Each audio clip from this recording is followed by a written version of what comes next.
ఒక చిన్న గ్రామం పక్కనే నిశ్శబ్దంగా నిలిచిన అడవి. ప్రతి ఉదయం ఇక్కడ మెల్లగా మొదలవుతుంది. ఆ అడవిలో నడుస్తూ వెళ్ళే ఒక యువకుడు. అతని పేరు ఆరవ్. అతను ప్రకృతికి దగ్గరగా ఉండేవాడు. అతనికి చెట్లన్నా, పిట్టలన్నా ఏవైనా చాలా ఇష్టం.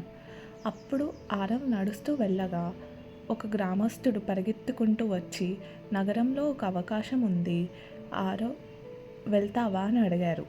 ఇంతకాలం ఎదురు చూసిన రోజు వచ్చిందనుకున్నాడు ఆరవ్. వెంటనే నగరానికి వెళ్ళే పాత వంతెన వైపు పరిగెత్తాడు. వంతెన వైపు వేసిన ప్రతి అడుగు ఒక పరీక్షలా మారింది.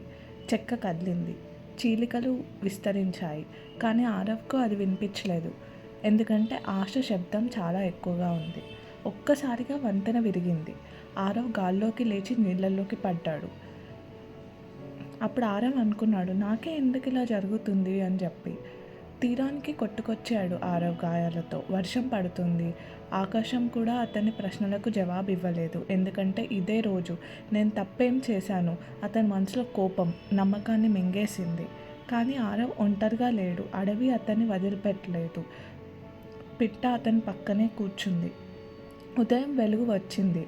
వంతెన దాటి వెళ్ళిన వాళ్ళను దోపిడీదారులు చంపేశారని ఆరవ్కి తెలిసింది. ఆరవ్ పడిపోయిన వంతెన అతని ప్రాణాన్ని కాపాడింది. నష్టంగా అనిపించింది నిజానికి, కానీ అదే ఆరవ్ని రక్షించింది.